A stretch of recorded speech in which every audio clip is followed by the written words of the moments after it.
যুক্তরাষ্ট্রের প্রেসিডেন্ট নির্বাচনে ডেমোক্রেট প্রার্থী হিসেবে ভাইস প্রেসিডেন্ট কামালা হ্যারিসের মনোনয়নের পথ একটু একটু করে প্রশস্ত হচ্ছে। গত রবিবার মার্কিন প্রেসিডেন্ট জো বাইডেন নির্বাচনী লড়াই থেকে সরে দাঁড়িয়েছেন। এর পরিবর্তে তার উত্তরসূরি হওয়ার জন্য তিনি নাম প্রস্তাব করেছেন বর্তমান ভাইস প্রেসিডেন্ট কামালা হ্যারিসের। ডেমোক্রেটদের একাধিক শীর্ষস্থানীয় নেতার সমর্থন পেলেও এখনও আনুষ্ঠানিকভাবে দলের পক্ষ থেকে প্রেসিডেন্ট পদের জন্য লড়াইতে মনোনীত হননি হ্যারিস।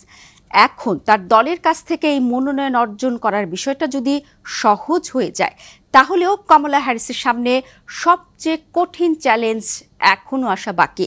আর এই চ্যালেঞ্জ হলো নভেম্বরের নির্বাচনে প্রতিদ্বন্দ্বী রিপাবলিকান প্রার্থী ডোনাল্ড ট্রাম্পকে পরাজিত করা। সাম্প্রতিক জনমত জরিপ বলছে কমলা হ্যারিস প্রেসিডেন্ট নির্বাচনে রিপাবলিকান প্রার্থী ডোনাল্ড ট্রাম্পের চেয়ে কিছুটা পিছিয়ে আছেন।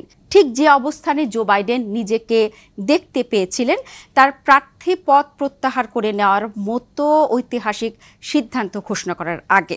এই বিষয়টা ঠিক যে গত 3 সপ্তাহ ধরে প্রার্থী হিসেবে বাইডেনের ফিটনেস, নির্বাচনী প্রচার চালিয়ে যাওয়ার ক্ষমতা এবং তাকে নিয়ে ওঠা অন্যান্য প্রশ্নকে সামাল দিতে গিয়ে দলে যে পরিস্থিতি তৈরি হয়েছিল, তারপর কমলা হ্যারিসের নাম প্রস্তাব ডেমোক্রেটদের মধ্যে নতুন শক্তি জুগিয়েছে। দলের শীর্ষস্থানীয় সম্ভাব্য প্রতিদ্বন্দ্বীদের সকলেই মনোনয়নের বিষয়ে হ্যারিসের প্রতি সমর্থন দেখিয়েছেন। হাউজের সাবেক স্পিকার ন্যান্সি পেলোসি, যাকে ডেমোক্রেটিক রাজনীতির অন্যতম প্রভাবশালী ব্যক্তিত্ব হিসেবে মনে করা হয়, তিনিও এই তালিকায় রয়েছেন।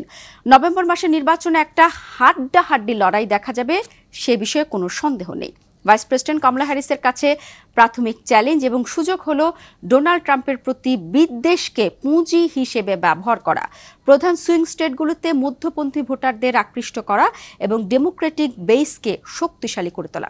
আপনারা নিশ্চয়ই জানেন যে সুইং স্টেট বা ব্যাটেল গ্রাউন্ড স্টেট হলো এমন কয়েকটি মার্কিন অঙ্গরাজ্য যেগুলো প্রতিদ্বন্দ্বী রাজনৈতিক দলগুলোর জয়ের ক্ষেত্রে গুরুত্বপূর্ণ ভূমিকা রাখে। তাহলে কি আবার নতুনভাবে শুরু করতে পারে ডেমোক্রেটরা?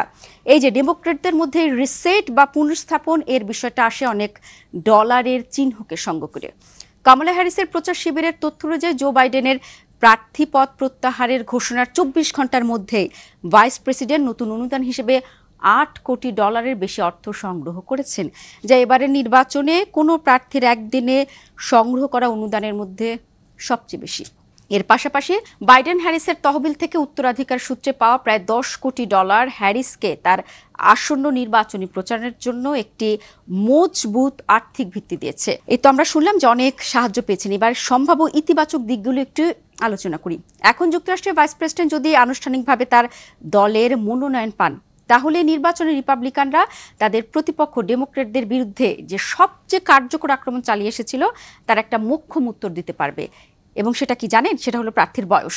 গত কয়েক মাস ধরে ট্রাম্প তার প্রচারের সময় তার প্রতিদ্বন্দ্বী জো বাইডেনকে দুর্বল এবং খুব সহজেই বিভ্রান্ত হয়ে পড়েন এমন অভিযোগ তুলে তার বিরুদ্ধে তীব্র আক্রমণ করেছিলেন। জুন মাসের শেষের দিকে একটি ডিবেটে মার্কিন প্রেসিডেন্টের পারফরমেন্সের পর এই আক্রমণ আরও তীব্র হয়।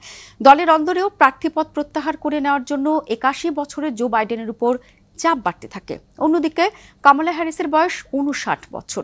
ডোনাল্ড ট্রাম্প এতদিন যে বয়সের বিষয়কে সামনে রেখে বাইডেনকে আক্রমণ করে এসেছিলেন, তার একটা মোক্ষম জবাব দিতে পারবেন। শুধু তাই নয়, এই বয়সের বিষয়টাকেই তিনি চাইলে হাতিয়ার হিসেবে ব্যবহার করতে পারেন খোদ ট্রাম্পের বিরুদ্ধে।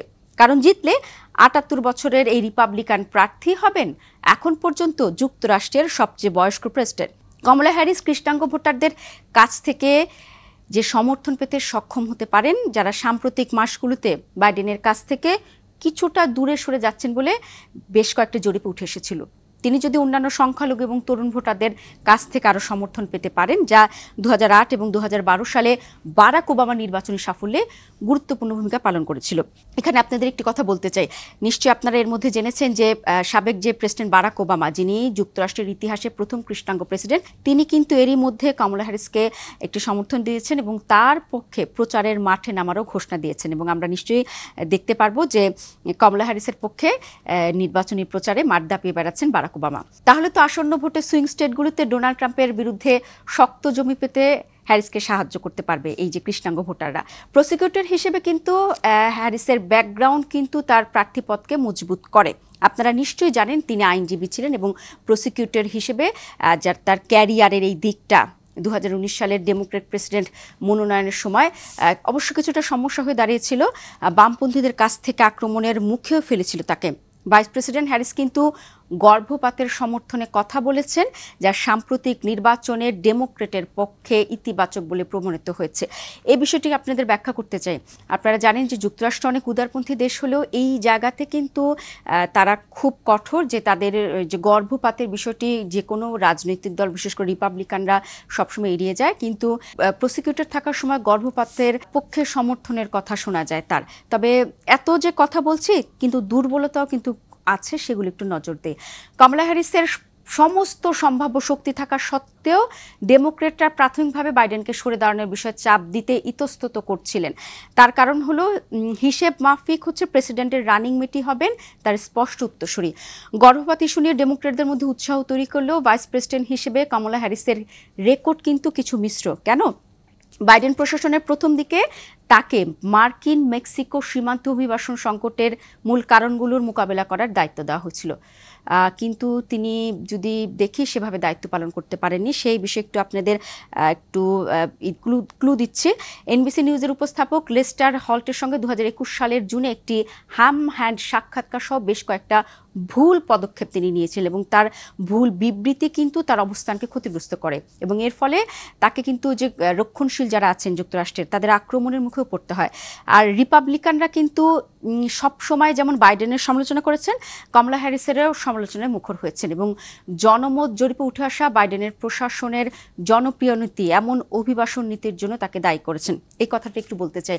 আমরা সবসময় দেখি যে রিপাবলিকান যে দল, তারা সবসময় অভিবাসনের বিপক্ষে কথা বলে, আর বিপরীতে ডেমোক্রেটরা অভিবাসনের পক্ষে কথা বলে, এবং অভিবাসনের পক্ষে বিপক্ষে কিন্তু নানা রকম মত আছে। এবং যারা শহরতলিতে বাস করেন এবং যারা একেবারে বলা যায় বংশানুক্রমে যুক্তরাষ্ট্রের নাগরিক, তারা কিন্তু অভিবাসন নীতিটাকে খুব একটা পছন্দ করেন না, এবং সেক্ষেত্রে এই অভিবাসন নীতিকে জোর ধরে তিনি যদি এগিয়ে যেতে চান, তখন কিছু ভোট হারাতে পারেন। আপনাদের জানিয়ে রাখি, এর আগে প্রার্থী হিসেবে তার ট্র্যাক রেকর্ড হ্যারিসের দুর্বলতা হয়ে দাঁড়াতে পারে বলেও মনে করা হচ্ছে। মানে বাইডেনের যে দুর্বলতাগুলি ছিল, সেগুলো আবার কিন্তু দিন শেষে কি হয়, হ্যারিসের ঘাড়ে গিয়ে চাপবে। কারণ আপনারা তো জানেন যে আগের জনের যে দোষ সেই দলের প্রেসিডেন্ট প্রার্থীর উপরই চাপা, এবং এখানেও সেটি হবে। এবং 2020 সালের প্রেসিডেন্ট পদপ্রার্থী হিসেবে দলের মধ্যে তার লড়াইও সফল হয়নি।